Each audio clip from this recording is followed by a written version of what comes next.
राधे राधे दोस्तों, आप सभी का मेरे श्री हरि स्टोरी चैनल में बहुत बहुत स्वागत है। और आज हम लेकर आए हैं पुरुषोत्तम मास महात्म्य का 8वां अध्याय। भक्तों, क्या आप जानते हो कि द्रौपदी का पूर्व जन्म क्या था? क्यों भगवान श्री कृष्ण स्वयं उनकी रक्षा करने आए थे?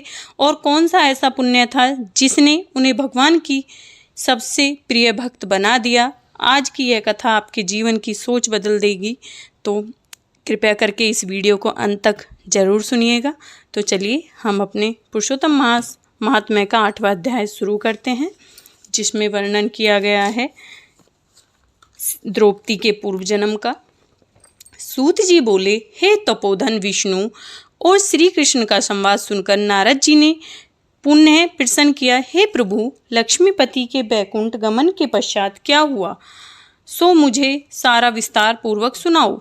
इस प्रश्न से भगवान बद्रीनाथ प्रसन्न हो बोले, श्री लक्ष्मीपति ने पुरुषोत्तम मास को अपने बैकुंठ में ही निवास दे दिया, तो वह वहाँ का निवासी, स्वर्ग का निवासी और सब मासों का अधिपति होकर सानंद विष्णु के साथ क्रीड़ा करने लगा। हे मुने, भक्त वत्सल्य भगवान युधिष्ठिर और द्रौपदी की ओर देखते हुए श्री कृष्ण जी अर्जुन से कहने लगे, हे राजसादुल, मुझे विदित है कि आप लोगों ने वन में आकर कष्ट सहे हैं, इसी से आपको पुरुषोत्तम मास का ध्यान नहीं रहा। वृंदावन श्री कृष्ण का प्रिय पुरुषोत्तम मास आदर नहीं कर पा सका। व्यास जी से शिक्षा प्राप्त करने हेतु युद्धशील अर्जुन भी इस इंद्रलोक पर्वत पर तप करने चले गए। उसके विछोह से दुखी होकर आप लोगों ने भी अज्ञानता में ही इस पुरुषोत्तम मास का व्यतीत होना नहीं जाना, और यह सब भाग्यवश ही हुआ है। अब मैं आपके दुखों के दूसरे कारण को इतिहास के साथ कहता हूँ, तुम ध्यान लगाकर सुनो।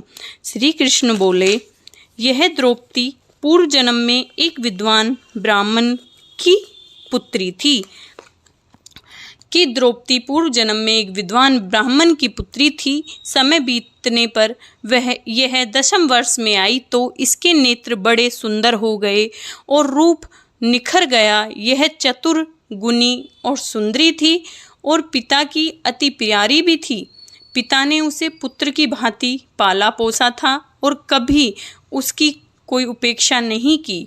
वह साहित्य, शास्त्र तथा नीति में निपुण हो गई। माता की मृत्यु पहले हो गई थी, इससे उसे पिता ने ही पाला था।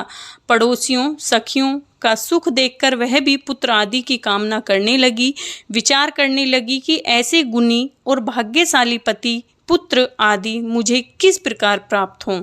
वह सोचती कि अब क्या किया जाए, किस देवता की उपासना की जाए, किस मुनि के समीप जाऊं, कौन सा तीर्थाटन करूं।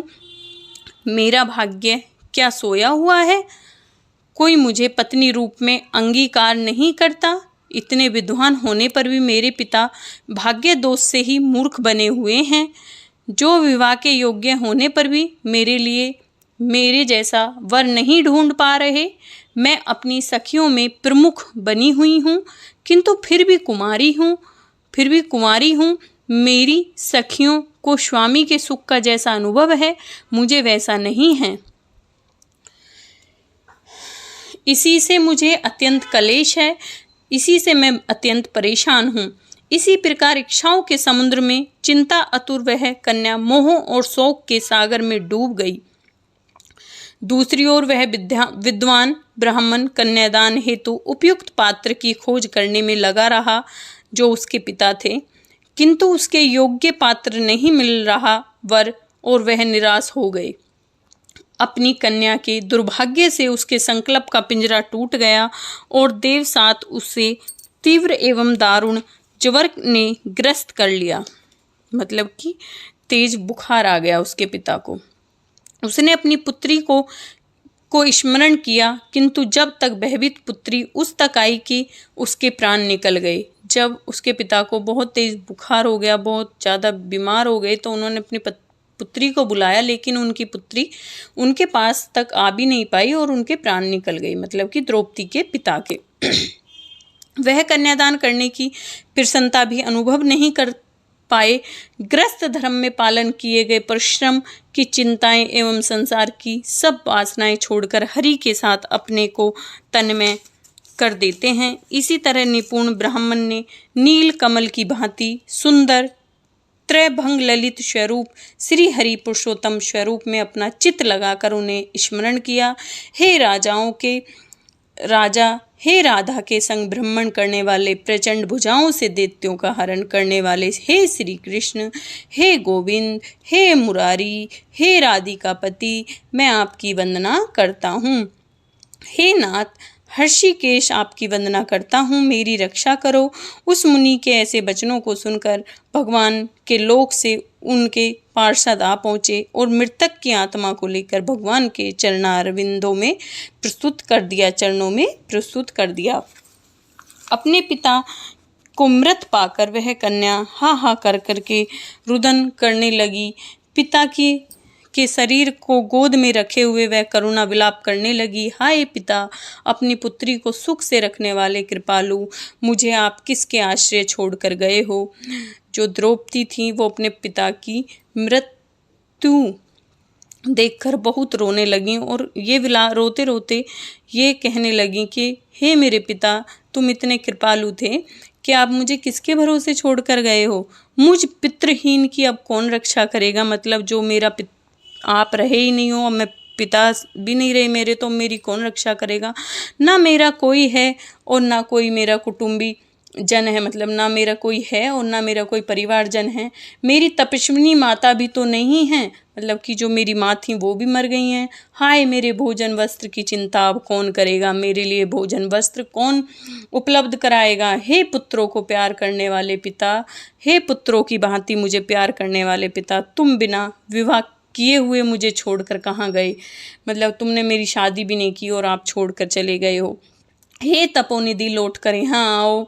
इस प्रकार अश्रु बहाती हुई वह ब्राह्मण बालिका बारंबार रुदन करती रही। वह रो रो कर कहने लगी, पिता आप लौट आओ, कहाँ चले गए हो। वह द्रौपदी जो थी वो ब्राह्मण की पुत्री थी, तो बार बार रो रही हैं, बहुत तेज तेज चिल्ला रही हैं। उनका ऐसा करुण रुदन सुनकर उस वन में निवास करने वाले अन्य ब्राह्मण सोचने लगे कि ऐसे करुण स्वर में कौन रोता है। तो पता लगा कि ब्राह्मण की पुत्री रोती है, उसका पिता मृत्यु को प्राप्त हो गया है। सो सारे ब्राह्मण लोग एक जगह एकत्रित होकर विलाप करते हुए उस ब्राह्मण बालिका के निकट पहुंचे और रुदन करने लगे। अंत में उन्होंने उस बालिका की गोद से मृतक शरीर को उठाया, जो उसके पिता थे वो उनके शरीर को उठाया और काष्ठा आदि से चिता बनाकर शिवालय के निकट शमशान में उसकी अंत्येष्टि कर दी और तदंतर दुखी ब्राह्मण बालिका को धीरज बांधकर सब अपने अपने घर लौट गए। बालिका ने, जो द्रौपदी थी, वो पिता के सभी अर्धवैदिक विधानों में यथाशक्ति व्यय किया। मतलब अपने जो पिता के जो मृत्यु के बाद विधान होते हैं वो द्रौपदी ने सारे पूर्ण किए और उसी वन में अपने पिता के वियोग से दुखी रहने लगी। मतलब अपने पिता के वियोग में दुखी रहने लगी। तो प्रिय भक्तजनों, आज पुरुषोत्तम मास महात्म्य का 8वां अध्याय हमारा यहीं समाप्त होता है। कल हम लेकर आएंगे 9वां अध्याय, जिसमें श्री कृष्ण का क्रोधी मुनि दुर्वासा एवं ऋषि कन्या की कथा सुनेंगे हम। तो चलिए अब इसके आधार पर हम एक कथा और सुन लेते हैं, जो द्रौपदी के पूर्व जन्म की कथा है। सूत जी बोले, हे ऋषियों, अब मैं आपको पुरुषोत्तम मास के 8वें अध्याय की वह पवित्र कथा सुनाता हूँ, जिसमें भगवान श्री कृष्ण ने युधिष्ठिर और द्रौपदी के पूर्व जन्म का रहस्य बताया है। एक समय देव ऋषि नारद भगवान विष्णु के पास पहुँचे।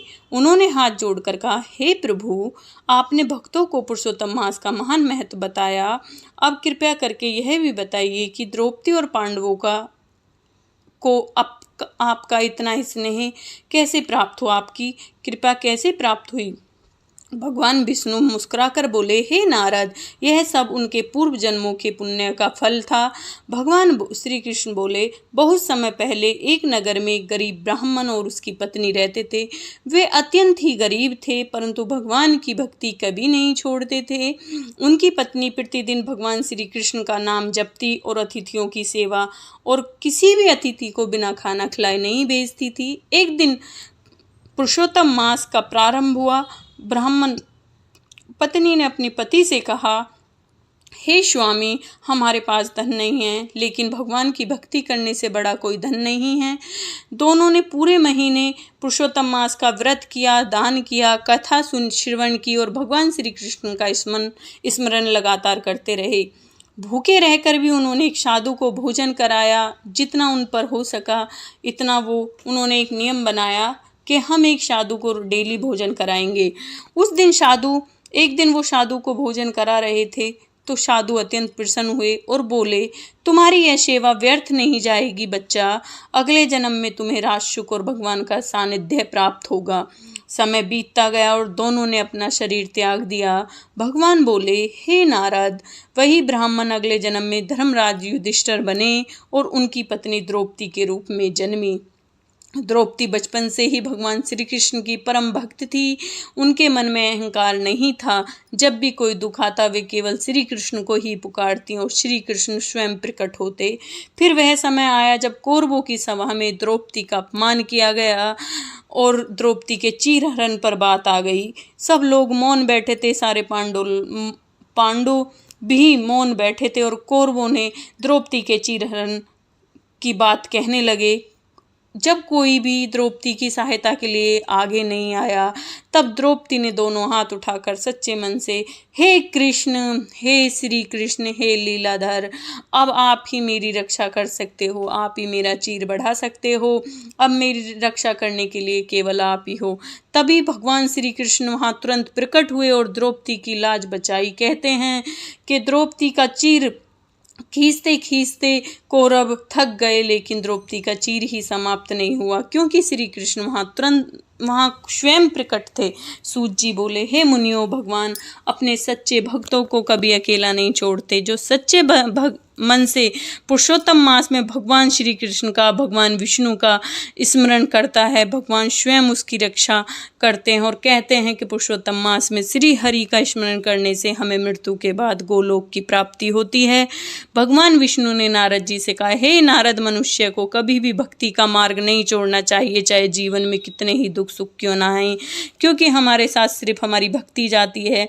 इसलिए जो मनुष्य पुरुषोत्तम मास में कथा सुनता है, दान करता है और भगवान श्री कृष्ण का स्मरण करता है, उसके जन्म जन्मांतर के पाप नष्ट हो जाते हैं। सूत जी बोले, इतना कहकर भगवान विष्णु अंतर ध्यान हो गए और नारद जी आनंदित होकर भगवान का नाम जपने लगे। भक्तों, यह कथा हमें सिखाती है कि सच्ची भक्ति कभी व्यर्थ नहीं जाती। भगवान देर जरूर करते हैं, लेकिन भगवान भक्तों की पुकार अवश्य सुनते हैं। सच्चाई में ही जीत है और हमें कितना ही कष्ट का टाइम हो, हमें भगवान की भक्ति अवश्य करनी चाहिए। जो भी श्रद्धा से इस कथा को सुनेगा, स्मरण करेगा, उसे भगवान, उसके जीवन में सुख शांति और भगवान की कृपा अवश्य प्राप्त होगी। तो जोर से बोलिए श्री राधे कृष्ण भगवान की जय।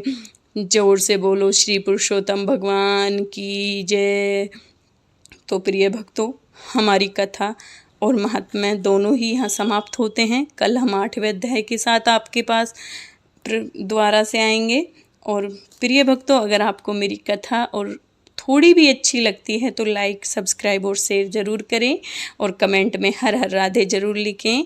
इससे मुझे मोटिवेशन मिलता है। राधे राधे।